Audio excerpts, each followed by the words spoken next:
Kana booda deemtee sirbitee jireenya kee jiraachuu haadha kee gargaaruu hin dandeessanii abbootiin gadaa eebbisanii akka dalagatti deebi'u godhanii jiran jechuudha. Yeroo 4-5 ol Finfinnee irraa gara Harargeetitti deddeebi'anii maatii qananii dubbisuuf yaalanii jiranii. Gaafa maatii qananiitti wal argan maatiin qananii akka kakataniif gaafatee Andu'aalam illee because qananiin yeroo 4-5 dura of ajjeesuuf yaaltee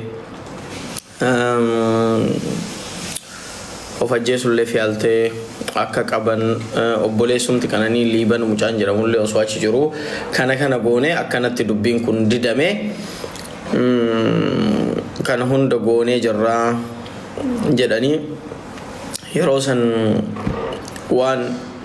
like isaan argamuu didaniif jecha bakka maatiin qananii argamuu didanii yeroo 4-5 ol abbootiin gadallee waan irraa barbaadan irraa dhabanii sababa kanaaf jennaan abbaan qananiillee ol ba'ee abbootii gadaa arrabsee akkana mucaa bilisa baasuu fi sirna gadaatu jedhee ምናምን like so kanaaf jennaan abbootiin gadaa Andu'aalamiin eebbisanii du'aa godhanii fi yeroo gadduu qabaattu gadditee jirta waggaa tokko gadditee jirta bakka kana booda hin gayaa. Andu'aalam Gosaa abbaan gadaa eebbisee gallakkisee jira. Akkuma viidiyoo jalqaba dhageessanitti dhugaa dubbachuu fi namoonni barreeffama isaanii agartan akkasuma immoo viidiyoota isaanii agartan jirtanitti yeroo 8ffaadha fi yeroo 8f kan jaarsummaa isaanitti argamee akkasumas nageenyi akka bu'uu fi araarri akka bu'u jaarsummaa ergatee ture jechuudha. Akkasuma abbootiin gadaa hundi isaanii yeroo 8 kan maatii qananiitti yeroo 8 dhaqanii yeroo 3 irratti argamanii yeroo kaawwan irratti hin argamne jechuudhaniin miidiyaa fuula feesbuukaa irratti gabaasanii jiranii akkasuma viidiyoodhaanis waraabamanii jiranii jechuudha. Warroonni dhaggeeffatanii maaliif jechuun waggaa guutaa jira amma ji'a 11dha kan isheen erga boqattee waggaa guutaa jira jechuudha. Waggaa kana keessatti immoo namni hunduu yaa'u karaa seeratiinis bilisa bahee jira akka inni ajjeemne akkasuma immoo abbaan gadaallee qorannoo adda addaa irratti geessisanii akka inni bilisa ta'e akkasuma immoo akka inni immoo kakatullee achirrattillee waadaa seenanii jiranii garuu jarri immoo isa kanaanii waadaa san hin barbaanne jechuudhaniin maatiin qananii didanii jiranii jechuudha. Yeroo 5 kan irratti argamnedha yeroo 3 qofa kan isaan irratti argaman jedhanii akka araara hin barbaannetti kan isaan jechaa jiran jechuudha. Ashamaa akkam jirtu hordoftoota kabajamtoota koo nagaa keessanii ani nagaa kooti galata waaqayyoo. Egaa hordoftoota kiyya kaa warroonni mana kanaaf haaraa taata subscribe gochuun maamila ta'ay. Egaa ittaan sudaanii akkuma viidiyoo jalqaba Kiyaar Bashir isiniin jedhetti anillee haga tokko foormashinii waan qabuufan wanta kanarraa waa xiqqoo dubbachuu barbaade jechuudha. Maaliif ilmi namaa kamiyyuu yoo akka dhugaatitti bahee jira jedhanii jiranii mucaan kun harka isaatiin nuti kan ajjeesedhanii karaa seeratiinis bahee jira.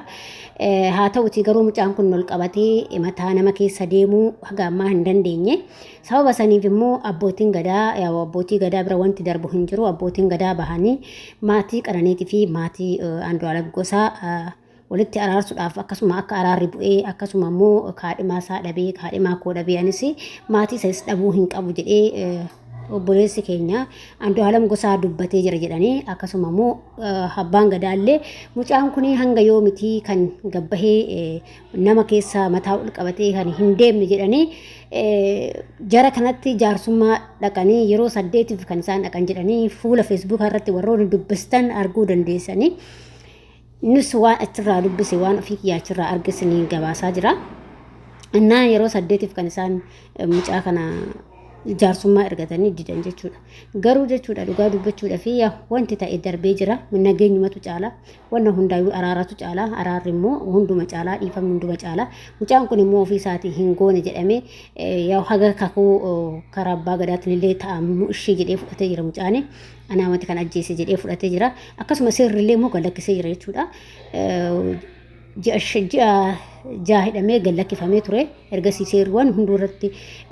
qorannoon ta'ee yoo bilisa ta'ee bahee jira jedhamee jira ergasii immoo erga baheen boodatti immoo mucaan kun akka nama kamiyyuu wal jedhee bahuu gadi bahee ol galuu qaba maaliif namni du'e sun deebi'uu hin danda'u kama jiru dabeeffachuudha malee maaliif hundi keenyayyuu bakka sana hin qabnu erga dhugaa mucayyoo kanaa immoo anaa miti jedhee erga amaneen boodatti immoo maatiin kunis araara buusanii maatiin kun waliin jiraachuu qaba kan jedhan abbaan gadaa haala kanaan waaga guyyaa 8 jaarsummaa deemaa turanii kana keessaa akkuma isin jedhe yeroo shan irratti argamne yeroo kan irratti argamee jira akkasuma ka abbaan gadaa kan nutuffatanii jedhanii raawwatanii abbaan gadaas immoo mucaa kana eebbiseetii hojii kee hojjetadhu gadi ba'iitii hojjetadhu dalagadhu sirbii waan oromoodhaaf barbaachisu godhi jedhanii eebbisanii abbaan gadaa gallakkisee jira jechuudha. Isin galee baga gammaddan gallakkifamee jira. Kalaqii baqa jechuun boqatteertu waan ta'eef innaa dhugaa dubbachuu fi mucaan kun artist Andu'aalam Gosaa jechuudha waggaa tokko guutaa jira waggaa tokko ji'uma tokkodha kan inni har'ise ji'a 11dha kan inni gaddaa bahee akkasuma iddoo namaatti kan hin argamne iddoo gammachuus ta'ee iddoo gaddaatis kan hin argamne sababa gadda kaadhimaa isaatiif jechuudha innaa sababa kanaan immoo abbaan gadaa gallakkisee eebbisee gallakkiseera jechuudha. Gallakkisee jira jechuudha maatiin inni immoo qananii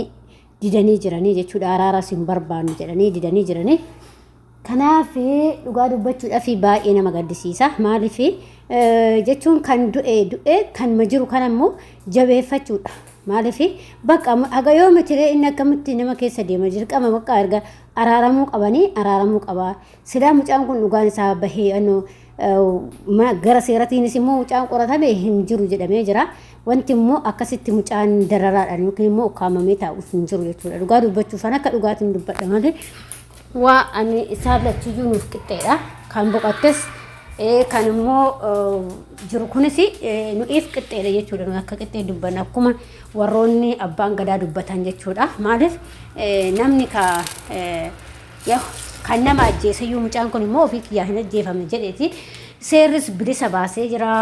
akkasuma immoo abbaa gadaa irratti illee nan kakata jedheetiin waadaa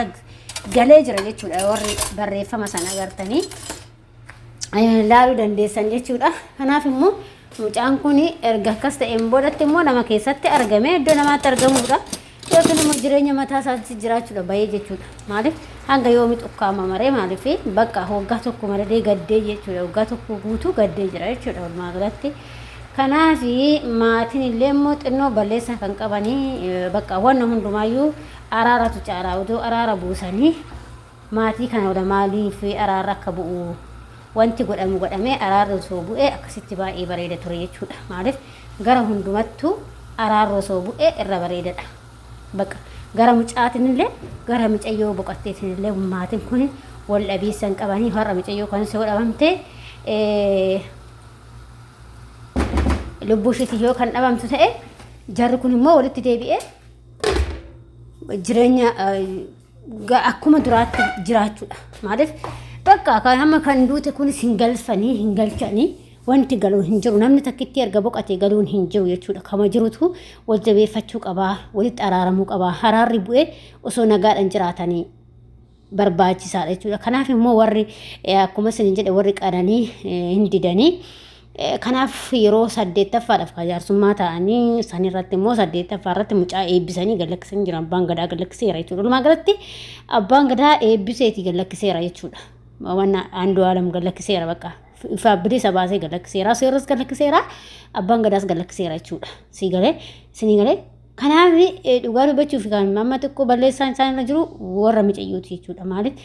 dhugaadha namatti hin dhaga'amaa sun garuu kaa bakka erga namni abbaa gadaa bira darbuu hin danda'amu sigalee abbaa gadaa bira darbuu jechuun hin beekan abbaa gadaa jechuun kan hundumaaf dhaabbatudha kan seeraan dhaabbatudha abbaa jaarsolee biyyaati kan abbaa gadaa jechuun waan inni isaan murteessa fudhachuu qabanii jechuudha waan inti murtaa'illee murteeffamullee fudhachuu qaban sila nakkas baga waaqayyo si baasee obboleessa keenya